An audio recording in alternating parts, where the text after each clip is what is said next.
Selamat pagi, Namo Buddhaya.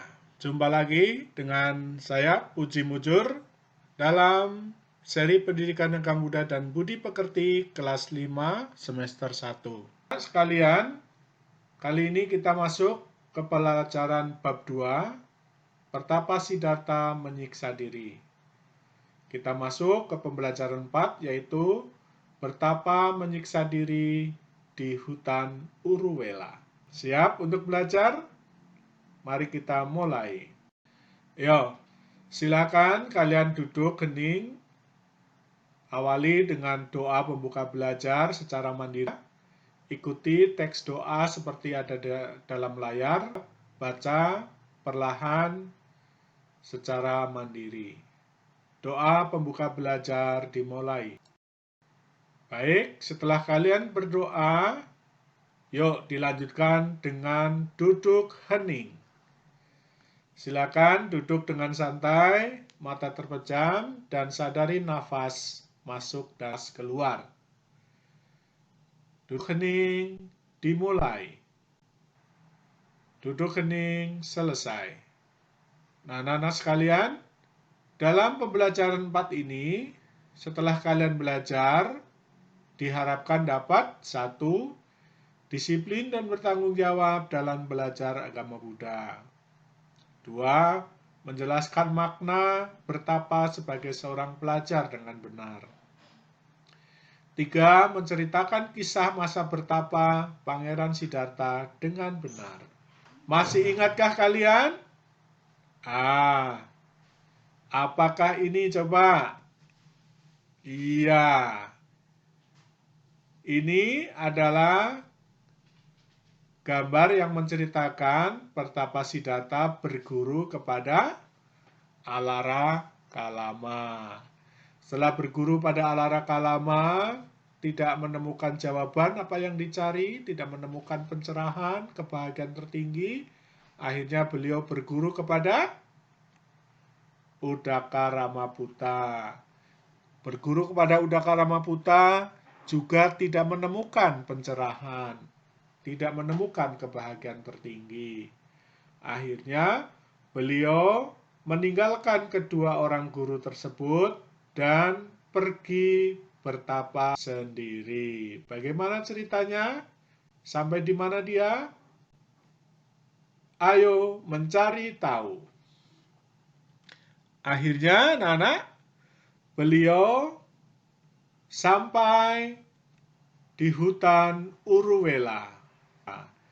Hutan Uruwela adalah sebuah tempat dengan pepohonan yang teduh, dekat sungai yang jernih, mengalir, dan tidak jauh dari sebuah desa dalam wilayah kota Sena. Tahukah anak-anak kenapa harus tinggal di hutan dekat desa? Iya, betul. Supaya mereka, para petapa itu mudah mendapatkan derma makanan. Karena seorang petapa tidak bekerja, tidak memasak. Mereka makan dari pemberian warga desa. Karena itu seperti Pertapa Siddhartha ini juga memilih tempat hutan Uruwela ini. Tempatnya asri dan cocok untuk bertapa. Nah, setelah tinggal di hutan Uruwela ini, apa yang terjadi kemudian? Nah, anak-anak masih ingat peristiwa pemberian nama? Setelah Pertapa Siddhartha berada di hutan Uruwela beberapa waktu, peristiwa ini didengar oleh Brahmana Kondana. Siapa Brahmana Kondana? Yaitu Brahmana yang meramalkan Bayi Siddhartha akan menjadi Buddha, Brahmana termuda. Kan waktu itu Raja mengundang 8 Brahmana untuk memberikan nama peramal Pangeran Siddhartha. Nah, salah satunya adalah Brahmana Kondana. Nah, Brahmana Kondana ini tahu bahwa Siddhartha sudah menjadi pertapa dan sekarang berada di hutan Uruwela. Akhirnya Kondana mengajak teman-temannya sesama Brahmana yang 8 itu, ya, diajaklah 4 orang. Siapa saja itu? Nah, ini Kondana ya mengajak temannya, Wapa, Badia, Mahanama, dan Asaji. Inilah 5 Brahmana yang kemudian menjadi pertapa mengikuti pertapa Siddhartha. Akhirnya mereka bersama pertapa Siddhartha bersama-sama bertapa di hutan Uruvela. Nah, pertapa Siddhartha ini menjadi teladan buat mereka. Karena pertapa Siddhartha menjalani pertapaan dengan sangat ekstrim. Menjalani pertapaan dengan cara-cara yang tidak dilakukan oleh pertapa lain. Apa itu? Pertapa Siddhartha menjalankan praktek penyiksaan diri yang disebut Dukara Carya. Apa saja? Pertama, pertapa Siddhartha berhenti menerima dana makanan. Jadi beliau tidak lagi keluar desa untuk menerima dana makanan. Tidak makan lagi. Apa yang dilakukan? Karena beliau tidak menerima dana makanan dari penduduk desa, akhirnya beliau hanya makan dari buah yang jatuh di hutan itu. Ya, kalau ada buah jatuh ya dimakan, kalau enggak ya udah. Ya, akhirnya badannya menjadi makin lama makin kurus.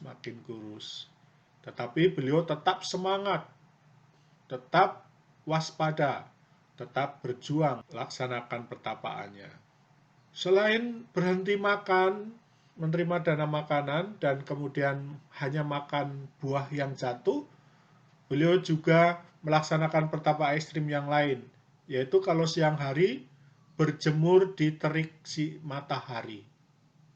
Tuh mataharinya ya.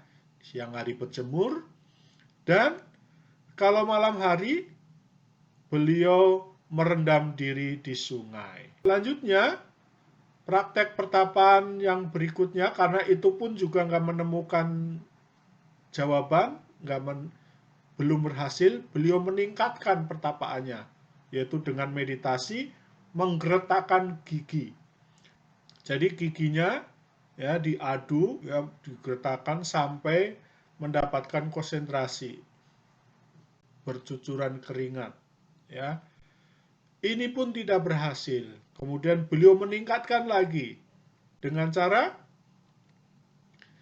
menahan nafas. Karena nafas ditahan dalam perut, ya, tidak keluar baik melalui lubang hidung, mulut, ya, sehingga nafas memaksa keluar dari lubang telinga, akhirnya merasa sakit luar biasa, ya. Tubuhnya terasa terbakar, akhirnya beliau berhenti. Pertapaan itu pun tidak berhasil, anak-anak sekalian. Akhirnya beliau berhenti melakukan itu. Dan apa yang dilakukan? Akhirnya beliau berhenti makan sama sekali. Dengan harapan bisa mencapai pencerahan. Karena berhenti makan, maka makin lama makin kurus. Badannya seperti tengkorak hidup. Nah, seperti pada gambar ini anak-anak sekalian. Nah, pertapaan itu dilakukan di hutan Uruvela selama 6 tahun. Dan sia-sia tiada hasil anak-anak sekalian. 6 tahun nggak memperoleh hasil apa-apa. Apa makna dari cerita ini? Pesan dari kisah ini anak-anak? Ya, pertama, perjuangan meraih cita-cita harus dilakukan dengan sungguh-sungguh. Seperti Pangeran Siddhartha ini ya, Pertapa Siddhartha. Berjuang luar biasa. Yang kedua, perjuangan meraih cita-cita harus didasari pengetahuan dan pengertian yang benar. Nah, anak-anak, jadi bukan hanya usaha yang sungguh-sungguh, tetapi harus didasari pengetahuan dan pengertian yang benar. Jadi demikian juga anak-anak, kalau kalian juga sedang bertapa sebagai pelajar, Bertapanya apa? Ya, selama 6 tahun juga kamu menjadi murid di sekolah dasar. Betapa dalam arti kamu harus berjuang dengan sungguh-sungguh mendapatkan ilmu pengetahuan. Dan nggak boleh semaunya sendiri. Harus ada aturannya, ada tata caranya. Jadi belajar pun harus ada cara, ada pengertian yang benar dalam belajar. Jangan seperti Betapa Siddhartha ini, itu yang dimaksud. Sudah 6 tahun sengsara pun nggak ada hasilnya, sia-sia. Nah, sekarang apa yang kalian tahu dari pelajaran tadi, anak-anak sekalian? Sekarang kalian tahu Pertapa Siddhartha bersama Kondana, Wapa, Badia Mahanama, dan Asaji bertapa di hutan Uruwela selama 6 tahun. Yang kedua, Pertapa Siddhartha melakukan menyiksa diri dengan cara mengurangi makan hingga tidak makan sama sekali, berjemur di siang hari dan berendam di malam hari, menggeretakkan gigi untuk mendapatkan konsentrasi, sampai menahan nafas hingga nafasnya tidak keluar, badan menjadi panas terbakar karena menahan nafas. Yang ketiga, kalian juga tahu Pertapa Siddhartha tidak berhasil mencapai pencerahan karena bertapa dengan cara-cara yang salah. Ya. Keempat, mencapai pencerahan atau mencapai cita-cita apapun harus didasarkan pada pengetahuan dan cara-cara yang benar. Sama seperti kalian belajar juga harus dengan cara yang benar, nggak boleh ekstrim. Nah, setelah kalian belajar, yuk sekarang tiba waktunya kita bernyanyi. Yuk kita menyanyikan lagu 6 tahun sengsara untuk memudahkan kalian mengingat pelajaran hari ini.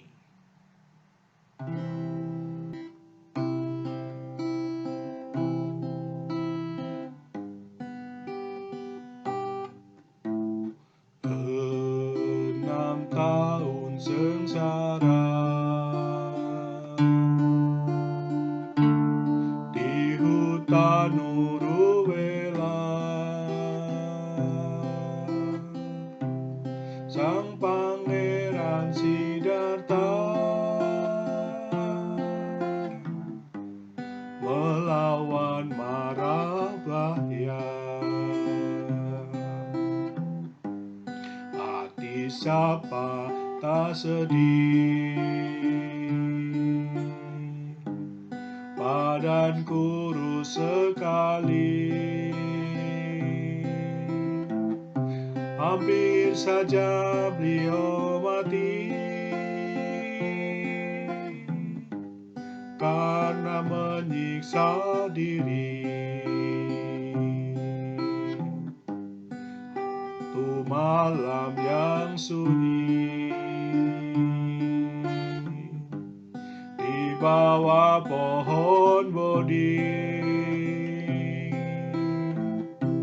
Siddhartha telah membasmi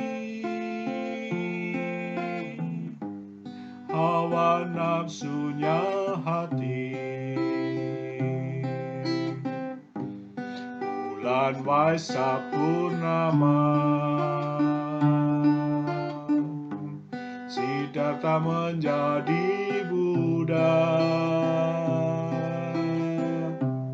Tercapailah nibbana, lenyaplah semua duka.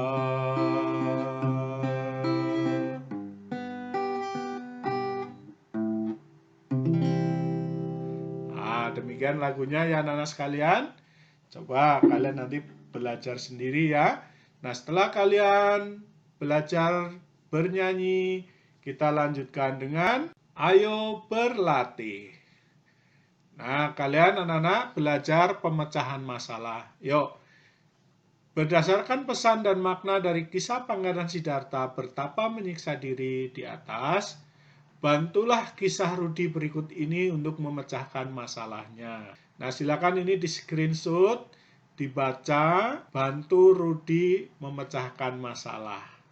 Siap? Oke. Kalau sudah dijawab, kirim jawabannya ke guru kalian masing-masing. Nah, demikian ya anak-anak sekalian. Selanjutnya, yuk kita tutup dengan berdoa. Silakan duduk dengan tenang, tangan Anjali berdoa sesuai dengan teks yang ada di layar. Doa penutup belajar dimulai. Selesai. Nah, sampai di sini dulu anak-anak sekalian. Pelajaran keempat hari ini. Terima kasih, sampai berjumpa kembali. Namo Buddhaya.